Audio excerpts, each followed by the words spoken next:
Hi friends, welcome to my channel. நம்ம சேனலில் நம்ம இன்றைக்கி என்ன பார்க்க போகிறோன்னா, ஃப்ரெஷ்ஷாக பறித்த வாழைக்காயை வச்சு ஒரு வாழைக்காய் பஜ்ஜி தாங்க. நல்லா சாஃப்டாக நல்லா மொறுன்னு எப்படி செய்யுதுன்னு பார்க்க போகிறோம். ரொம்பவும் சூப்பராகவே இருக்குங்க. வீடியோக்குள்ளே போகிறதுக்கு முன்னாடி நம்ம சேனல் இது வரைக்கும் சப்ஸ்கிரைப் பண்ணாதீங்க, சப்ஸ்கிரைப் பண்ணிக்கோங்க.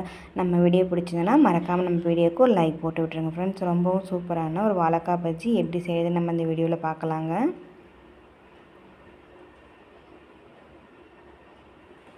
வாங்க வீடியோக்குள்ளே போகலாம். வாழைக்காய் வந்து ஃப்ரெஷ்ஷாக இப்போ தாங்க பறிச்சிட்டு வந்து வச்சுருக்கேன். அது நல்லா மேல் தோலில் அந்த மாதிரி சீவி எடுத்துக்கலாம். பார்க்கவே நல்லா பசுமையாக சூப்பராக இருக்குது பாருங்கள்.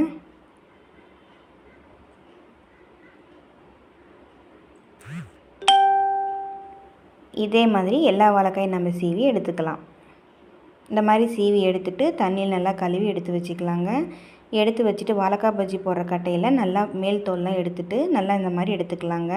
ஃபஸ்ட் லேயர் நம்ம எடுத்துக்கலாம். இந்த மாதிரி நல்லா பஜ்ஜி போடுற அளவுக்கு நல்லா இந்த மாதிரி ஸ்லைஸாக கட் பண்ணி எடுத்து வச்சுக்கலாம். இதே மாதிரி எல்லா வாழைக்காயும் நம்ம கட் பண்ணி எடுத்து வச்சுக்கலாங்க.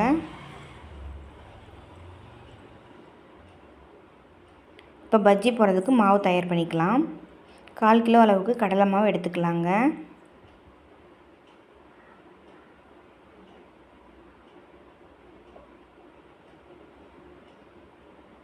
காரத்துக்கு 1 ஸ்பூன் அளவுக்கு மிளகாத்தூள் சேர்த்துக்கலாம்.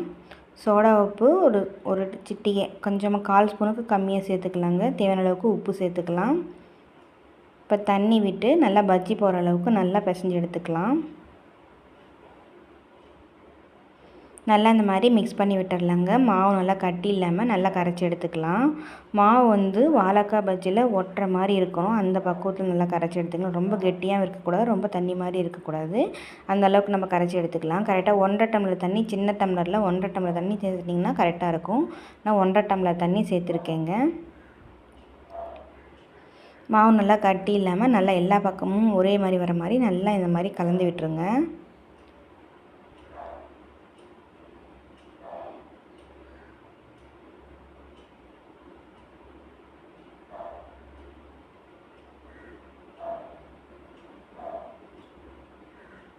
இந்த மாதிரி எல்லாத்தையும் நம்ம கலந்து எடுத்துட்டோம்.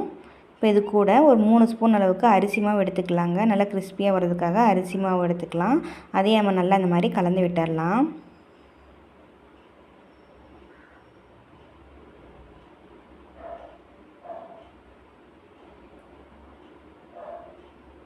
லைட்டாக கொஞ்சமாக பெருங்காயத்தூள் சேர்த்துக்கோங்க.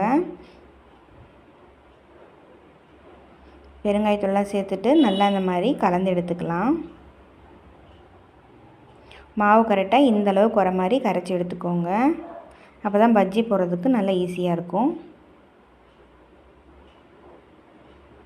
இப்போ கரைச்ச மாவில் நம்ம லேயர் எடுத்து வச்சுருக்க வாழைக்காயை நல்லா இந்த மாதிரி 2 பக்கமும் போட்டு எடுத்துக்கலாம். மாவு நல்லா ஒட்டணும்.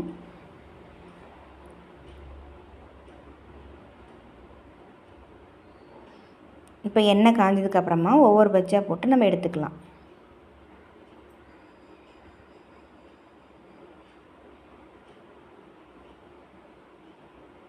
நம்ம வானலில் எந்த அளவுக்கு பிடிக்குமோ அந்த அளவுக்கு நம்ம பஜ்ஜி போட்டுக்கலாங்க.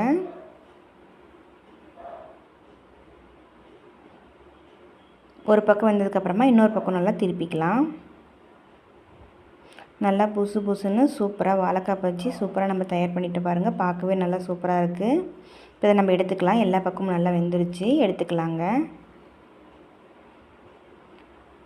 அவ்வளோதான் ஃப்ரெண்ட்ஸ், ரொம்பவும் சிம்பிளாக சூப்பராக வாழைக்காய் பஜ்ஜி எப்படி செய்யுதுன்னு நம்ம இந்த வீடியோவில் பார்த்தோம்.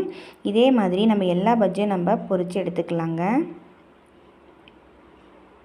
நீங்களே இதே மாதிரி செஞ்சு பார்த்துட்டு எப்படி இருக்குன்னு மறக்காமல் கமெண்ட்டில் சொல்லுங்கள் ஃப்ரெண்ட்ஸ். நம்ம வீடியோ உங்களுக்கு பிடிச்சிருந்துன்னா நம்ம சேனலை சப்ஸ்கிரைப் பண்ணிக்கோங்க. அப்படியே ஒரு லைக்கும் போட்டு விட்டுருங்க. தேங்க்யூ.